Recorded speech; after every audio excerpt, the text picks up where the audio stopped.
The Earth sky was bright and blue that day. People from many countries stood in a large open field, all looking up. Cameras were ready. Soldiers stood in line. News reporters whispered into their mics. Everyone waited. A strange sound filled the air. As a silver spaceship slowly came down from the sky. It looked smooth like glass, glowing softly with blue lights. This was not a dream. Aliens were real. And today, they were landing on Earth. The spaceship stopped in the air for a moment, then gently landed on the white landing pad. A door opened from the side of the ship, and a ramp slowly dropped to the ground. The air became quiet. Everyone held their breath. Then she walked out. Tall, graceful, skin like silver marble. Her eyes were bright purple, shining like stars. Her name was Zaravel, daughter of the alien high commander of the Ixari people. She was the first alien royal to ever visit Earth. She wore a long robe that shimmered with light. Her face was calm, cold. She looked at the humans the way a scientist looks at a new animal, curious but careful. She expected a formal welcome. She had studied Earth's official greetings, bows, handshakes, salutes. Behind her, 2 alien guards followed. Their armor was sharp and black, their faces hidden. On the other side of the ramp, the Earth officials stood ready. Cameras clicked. A short speech was made by Earth's ambassador. Then, a young man stepped forward. His name was Daniel Ross. He was a science officer. Young, full of energy, and a little different from the rest. His job was to greet Zara. He was told to shake hands or simply bow. But Daniel had other plans. As he walked toward Zara, she watched him closely. He didn't stop 2 meters away like expected. He didn't bow. He didn't salute. He smiled, and then he hugged her. Zara froze. Time seemed to stop. Her guards reached for their weapons, thinking it was an attack. Human soldiers raised their hands in fear, but Daniel just held her gently for 2 seconds. Then he stepped back and said kindly, "Welcome to Earth." Zara stood completely still. Her mind raced.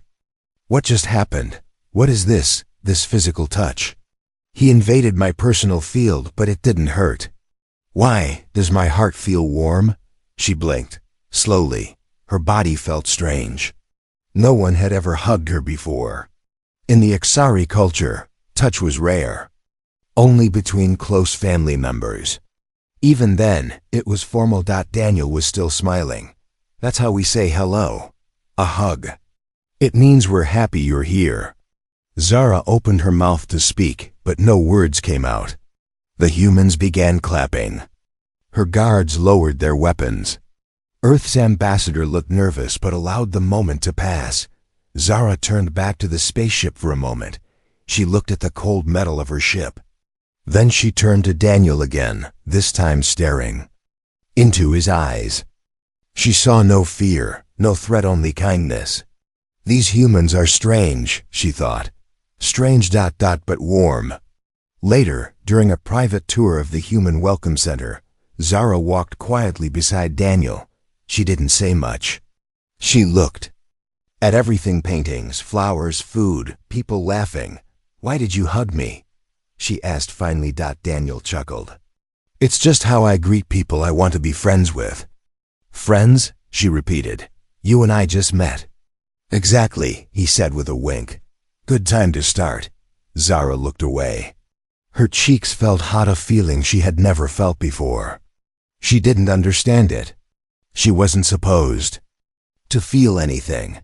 That night, alone in her Earth quarters, Zara stared at the stars through the glass window. She recorded a message in her alien log. "Today, a human touched me.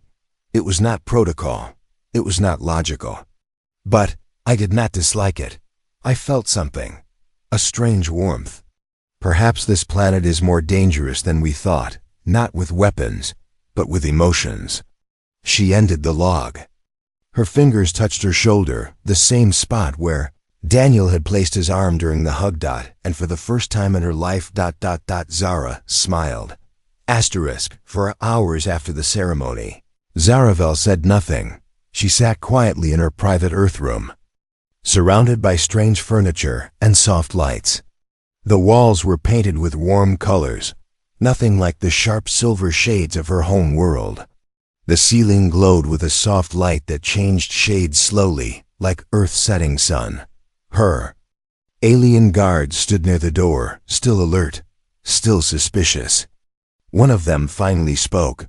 "Was that human attacking you?" Zara looked at him, then shook her head slowly. "No, I don't believe it was an attack." The guard frowned. "Then what was it?" "I'm not sure yet." She looked out the window again. The stars above Earth were the same stars she had seen from her ship. But somehow, here on the surface, they looked different. Closer, softer. She couldn't stop thinking about that moment. The arms around her, the strange human named Daniel. The feeling that wasn't pain, wasn't fear, but something else. Something confusing. Zara had trained all her life in alien diplomacy, science and logic. She had learned 1,000 languages, memorized every law of the Ixari Empire. But in all her training, there had never been a lesson for something like this. What do you do when a human breaks protocol? The next day, she was invited to a human museum. Daniel was her guide again. He greeted her with another warm smile. She gave him a slow nod. Her guards watched closely, ready for anything. Daniel walked beside her, hands in his pockets, as if this was a normal walk with a friend.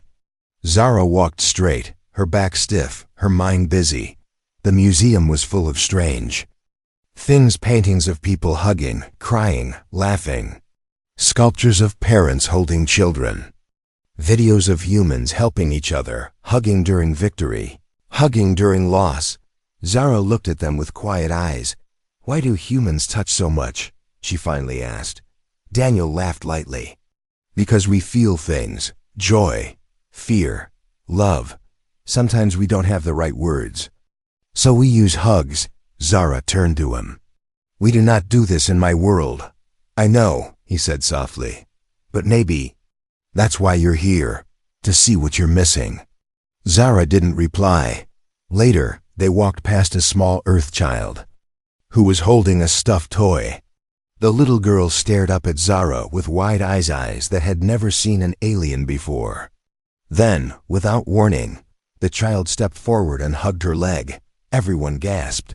Zara froze again. It was soft. It was innocent.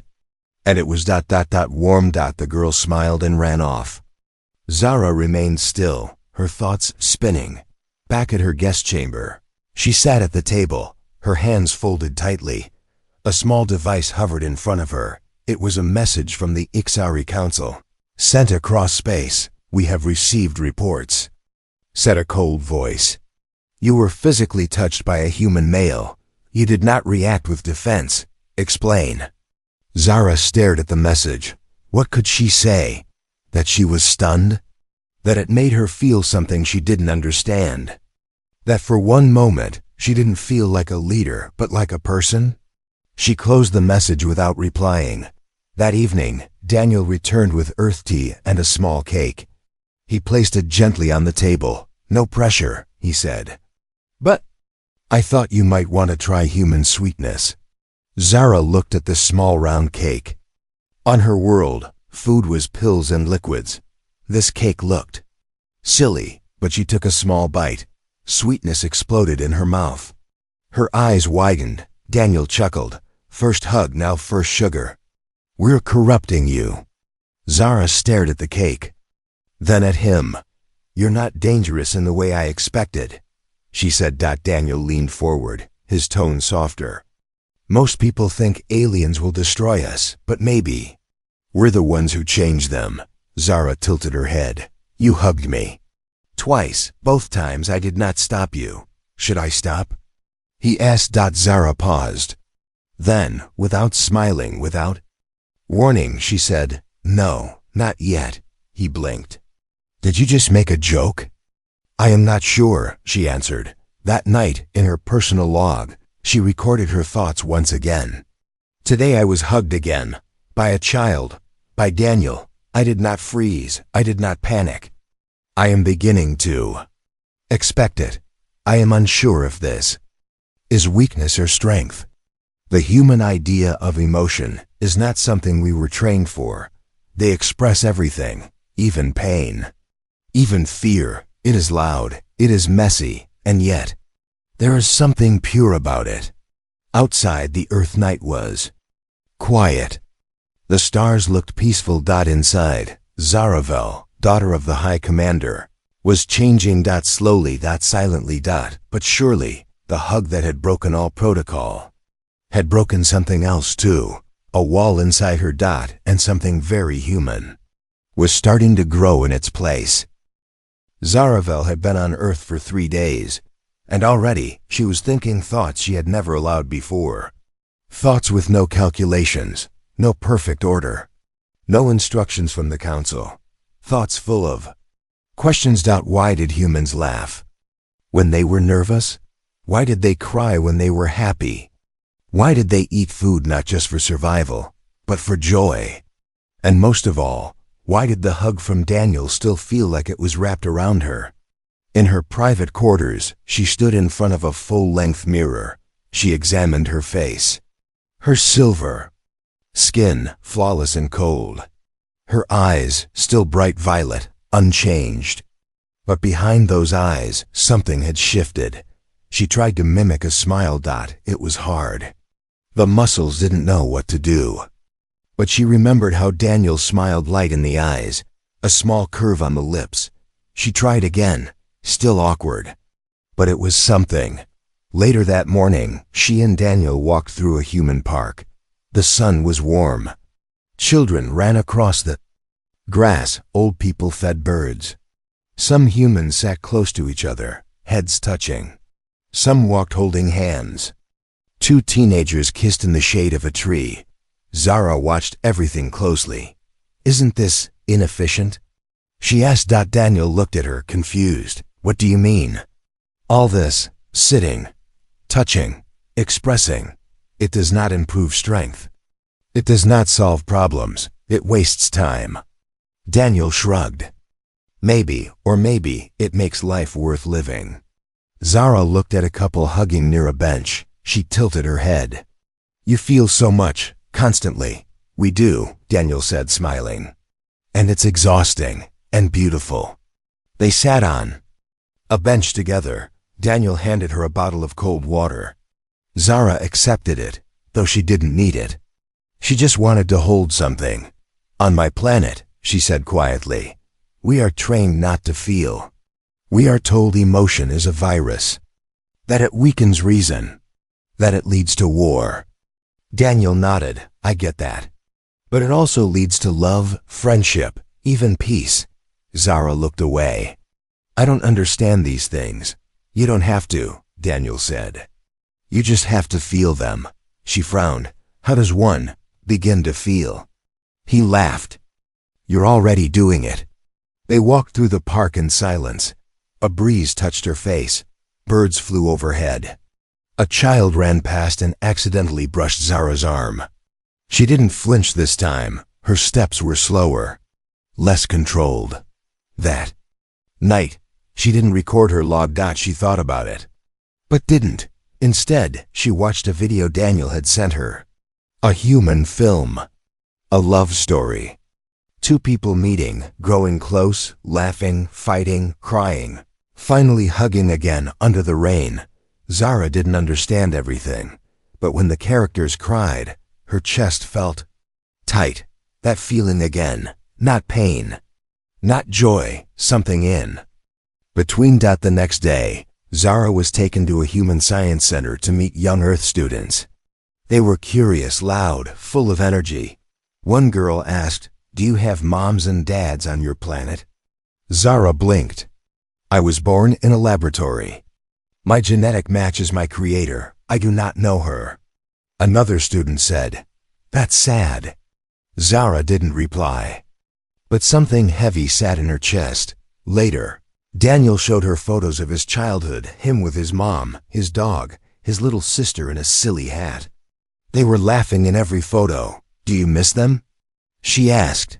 Every day, Daniel said. But I carry them with me, here. He touched his chest. Zara looked at him. You are strange, she said. You keep saying that. Because it's true, Daniel chuckled. Maybe, but strange doesn't mean bad. As they left the building, rain started to fall. Zara looked up, confused. Why is the sky leaking? Daniel laughed and handed her an umbrella. She refused. It then stepped into the rain, raising her face to the sky. The cold drops touched her skin. Earth rain. It felt pure. She stood there silently, eyes closed. And for a few seconds, the alien girl forgot her titles, her mission, her protocols. Was just a person, feeling the world. When she opened her eyes, Daniel was watching her. You okay? I think I am experiencing a glitch, he smiled. Nope, that's a feeling. Zara nodded slowly. It is illogical. And yet, it's the best part of being alive. That night, back in her room, she finally opened her log. But this time she didn't report. She wrote, Today, I allowed the rain to touch me. I saw pictures of love. I heard children ask questions without fear. And I felt a tightness in my chest that I cannot explain. The humans are emotional, messy, unpredictable. But I am starting to wonder, maybe this is not weakness. Maybe it is freedom. I do not understand emotions yet, but I want to. She paused, then added one more line. I want to feel more. And far away in space, the Ixari Council watched her logs in silence. They did not smile. They did not speak. But someone whispered behind. Cold glass. She is changing. This is dangerous. And back on Earth, under the moonlight, Zara looked at her reflection again. And this time when she smiled, it didn't feel strange at all. Zaraville had now spent one full Earth week on the planet, by alien standards. It was nothing, but for her, every hour felt like a lifetime. Her days were filled with new smells, strange laughter, awkward smiles, and an emotion she had no name for, but it kept growing inside her like a quiet signal trying to break through. The static. Each night, she would try to record her mission logs. But her reports had become less like records and more like thoughts, sometimes unfinished, sometimes with pauses. Emotions didn't follow the clean lines of alien logic, and that bothered her. But she no longer wanted to erase the glitches. She was learning to sit with them. One evening, as she sat quietly in the Earth Embassy's library reading a human book called The Little Prince, a high-pitched tone echoed through the quiet room. Beep, static, then silence. She looked up. Her guard, standing near the door, turned slightly. You heard that? She asked. The guard nodded. Yes, a frequency disruption. Very short, possibly harmless. Zara frowned. Earth's communication grid? Maybe, or maybe not. She returned to her book but didn't read the words. Her mind was now busy again, not with feelings this time, but with questions. Logical ones. That night, she ran a scan through her personal translator, an alien device hidden under her bracelet. It picked up a faint code, buried deep in Earth's radio signals. It was short, repeating, a series of pulses followed by a voice too distorted to understand, but it wasn't from humans. Zara knew that tone, that language, that encryption. It was Ixari. She froze. Why would her people send a hidden message while she was on an official mission? The next day, she met Daniel again at the Earth Space Research Center. He brought her a sandwich she didn't eat and told her about a cat he once owned that tried to climb a refrigerator. Zara smiled politely, but her mind wasn't with him. She was thinking about the signal. And the part of her that had begun to trust him now whispered, Tell him. So she did. There is something wrong, she said after a long silence. Daniel looked up. What kind of wrong? I detected a message, hidden, not human. It's from my people, and it's not meant for me. Daniel leaned forward. His joking tone disappeared. You think it's a threat? I don't know yet, she said. But I need help to find out. Without asking more, he nodded. All right, let's investigate. They worked all night. Zara connected her alien scanner to Earth's satellite feed. Daniel brought tools, borrowed quietly from human labs. They moved like a team. She gave the logic. He gave the instinct. The code repeated every 4 hours in a new location. Each message was the same length, but slightly different. After 7 transmissions, they cracked it. Zara compromised, emotion detected, activate reset plan. She stared at the words. Her hands turned cold. Reset. That meant force recall. That meant memory wipe. That meant erasing what she had learned here. Including Daniel. Daniel read the translation, and his jaw tightened.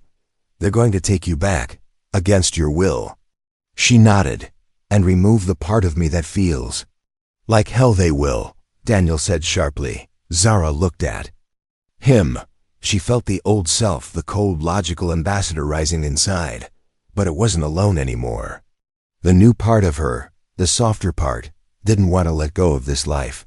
I don't want to forget this, she whispered. Not the they. Rain, not the child, not you. Daniel stood up. Then we won't let them. We'll stop the reset plan. Zara hesitated. That would mean going against my people, my father. Daniel looked straight at her. Sometimes to protect what's right, you have to stand up to what you were born into. She looked away. Her thoughts clashed like storm winds, but something inside her had already decided. The next day, they went back to the embassy, pretending everything was normal.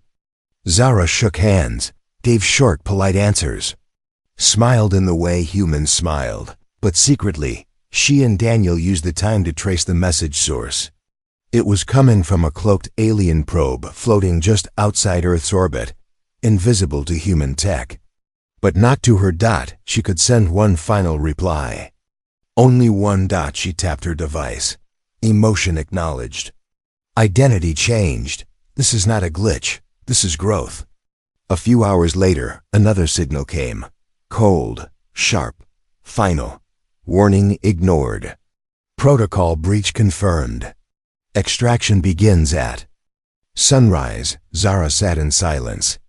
Her fingers trembled slightly. Daniel placed a hand on hers. She didn't pull away. We'll stop them, he said. She nodded. I'm not leaving, not without a choice. And for the first time in her life, she wasn't following orders. She was following her heart. Outside, the stars watched silently.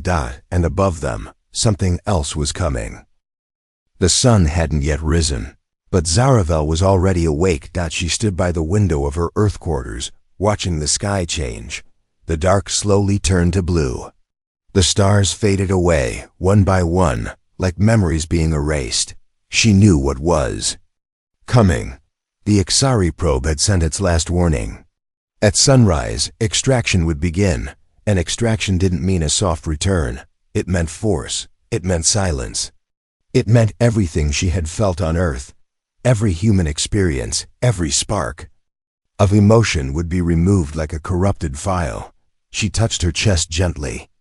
She didn't know the exact word for what she was feeling. Fear, maybe, but also a strange courage, like standing on the edge of something big.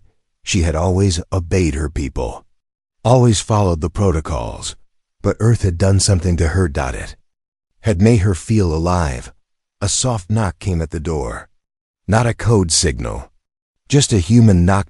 She opened it to find Daniel holding 2 mugs of warm coffee. His eyes were tired, but calm. Didn't sleep either, huh? She stepped aside, letting him in. They'll come soon, she said. I know. Are you ready? Daniel shrugged. Not even a little. But I'm with you. They sat down. No screens, no tools. Just silence. And 2 people waiting for a war that might never make the news. Zara turned to him. You should leave. If you're with me when they come, you'll be seen as a threat. He didn't move. Then I'll be a threat. Daniel, I'm not leaving you alone, he said simply. You didn't leave me behind when you found that alien message. You didn't walk away when things got hard, so neither will I." Zara looked at him. Her breath caught in her throat. How strange, she thought, that one human's loyalty could shake the very core of her beliefs. Suddenly, the lights flickered. A low hum filled the air. Zara stood up. "They're here." A glowing blue beam appeared in the center of the room. It twisted the air, creating a spiral. From it stepped 2 Ixari guards in full armor, and behind them, her father. High Commander veiled, a bar. Tall, cold. His silver robe shimmered like ice. His eyes locked on hers. "Zara," he said, "you are to return now."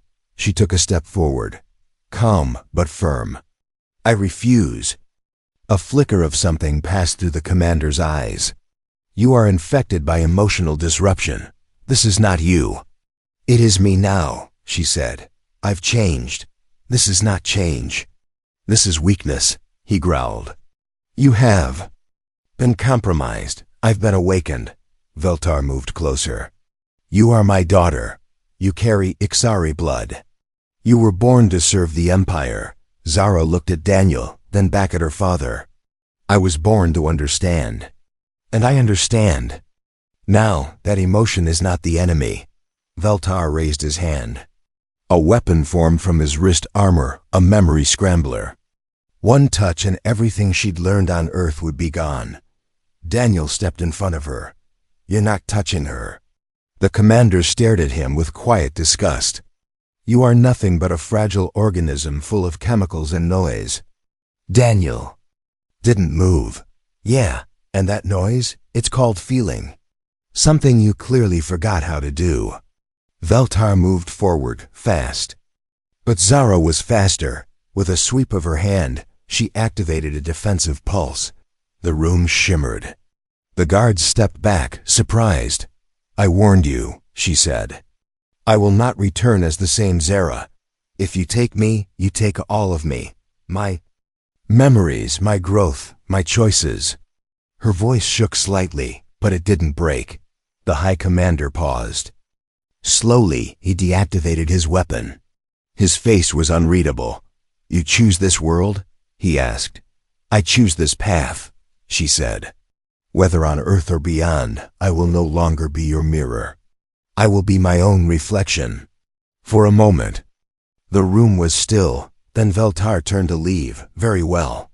You will be removed from command. You are no longer Ixari Royal. You are something else now." Zara closed her eyes as he vanished into the blue light. Her identity was gone. Her status erased. But she wasn't empty. Daniel touched her arm gently. "You okay?" She opened her eyes. "No, but I will be." They stood in the quiet together, 2 people on the same side of a difficult line. Outside, the sun finally rose. A new day had begun. The world did not notice that a war had been avoided. No cities were destroyed. No armies clashed. No alarms screamed in the sky, but inside Zaravel's heart, a quiet battle had begun, one louder than any weapon, heavier than any war. She was no longer a princess. No longer a commander's daughter. No longer part of the Ixari royal line. With one choice, she had become something in between: an alien without a planet, a traveler without a flag. And yet, as she stood beneath Earth's sun the next morning, wind touching her skin, voices of life around her, she didn't feel lost, she felt light. But peace never stays long when power feels threatened. 2 days after the confrontation, Earth's space radar picked up something strange. A new Ixari warship had entered the edge of the solar system. Silent, cloaked, massive. It was not responding to messages. Zara watched the footage beside Daniel in a private room. Her eyes were steady, but her hands clenched tightly. "They're not done," she said. Daniel nodded. "They're coming back for you." "Not just for me," she replied. "For everything I represent now." Earth's leaders called an emergency council. Some blamed her for the risk. Some feared her. Others saw her as the only link between humanity and the aliens. Zara stood before them and spoke clearly. They believe emotion is infection. That change is chaos. They think Earth has corrupted me. She paused, her voice lower now. I say Earth woke me up. One general leaned forward. Then what do we do when they arrive? We don't fight, she said. Not first. Let me talk to them. And if they don't listen? Zara looked at Daniel. Then I'll show them what emotion really is. When the Ixari ship finally uncloaked itself in orbit, it covered the moon like a shadow. No warnings. No weapons fired. Just presence, a loud message without sound. A single message came through. Return Zaravel, or Earth will be cleansed. The Earth Council panicked. Diplomats argued. But Zara remained calm. I'll go up there, she said. Alone. Daniel grabbed her arm. No way. They'll erase you, or worse. I have to try. They see me as broken. Maybe I need to. Show them what broken looks like. When it refuses to stay broken. She turned to leave. Daniel stepped in front of her. Then I'm going with you. No, she said softly. You can't protect me there. This is something I have to face. His eyes filled with anger. So that's it? After all this, you just walk into their ship and hope they listen? She stepped closer, close enough to feel his warmth. I'm not walking into their ship. I'm walking into their fear. And I want them to see that I'm not afraid anymore. Daniel's shoulders dropped. His voice was quiet now. Then come back, please, Zara paused. Then did something she had never done before. She raised her hand and touched his face gently. I don't know what this feeling is, she whispered. But I know it only exists because of you. And then she turned and walked away. She stepped into the Earth shuttle with only one thing, her truth. When she entered the Ixari warship, everything felt colder than she remembered. The walls breathed with power. Lights blinked like watching. Eyes, her people once her own, looked at her, now like a virus. She was led into the judgment chamber, where the central mind weighed a giant living machine connected to all Ixari knowledge. It spoke through hundreds of voices at once. You have violated your purpose. You have allowed organic infection. Emotion is a defect. Surrender now, be restored. Zara stood tall. No. The machine pulsed. You refuse. Logic? I refuse fear. You choose chaos? I choose freedom. Explain, she stepped forward. You call emotion chaos. But it taught me to protect, to love, to feel. You erased these things from our people. And what did it leave us? Cold minds, empty hearts. A perfect race that understands everything, except meaning. The machine went quiet, then buzzed again. You are alone. No, she said. I'm not. At that moment, a signal pierced the Ixari systems. A message broadcast from Earth. It was Daniel's voice. Not a military warning, not a threat. Just a recording. Zara, laughing. Zara, learning. Zara, watching the sunset. And finally, Zara saying, I want to feel more. The chamber flickered. Some Ixari units paused, looked at her. One of them stepped back. Her voice, it moved something. A disturbance? No, a memory. The central mind pulsed rapidly. Its decision core was failing to reach conclusion. Zara stepped closer. If emotion is truly weakness, she said, why are you hesitating? And in that silence, something cracked. Not in the machine, in the system, in their belief. A glitch. Question, a seed. The guards did not stop her as she turned and walked out. The shuttle door opened for her without command. Back on Earth, she stepped onto the landing pad and saw Daniel waiting. He ran toward her. And this time, she hugged him. Tight. Real. Without fear. Without protocol. Just that feeling. For the first time since arriving on Earth, Zaravel was not thinking. She was feeling. There were no protocols in her head. No council voices. no cold calculations running behind her eyes. Just the steady beat of her heart, and the warmth of Daniel's arms around her. She had initiated the hug this time. No hesitation, no confusion. And as she held him, really held him, she realized something simple and powerful. This feeling right now was worth every risk, every defiance, every exile. Around them, the earth sky straight and open.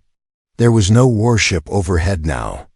The Ixari vessel had disappeared quietly into the stars after the standoff. No attack, no answers. Just retreat. But something had changed. Zara had felt it in their silence, in the flicker of doubt behind the central mind's final words. The system hadn't known what to do with her. She wasn't broken. She wasn't fixed. She was new. Back at the Earth Council chamber, world leaders were tense. Some wanted to send a message of strength, others of peace. But when Zara entered, they all turned to her. She didn't wear her alien robes anymore. She wore a simple earth jacket over neutral clothing, something Daniel had picked out. She walked with quiet confidence, not like a soldier or a diplomat, but like someone who had found her own center. "I come with no orders," she told them. "No titles, no hidden code. Just myself. What do they want now?" A general asked her. "I don't know," she said honestly, "but I believe they are listening." A scientist leaned forward. "Do you think you changed their minds?" Zara paused to double quotes. "No, I think I planted doubt.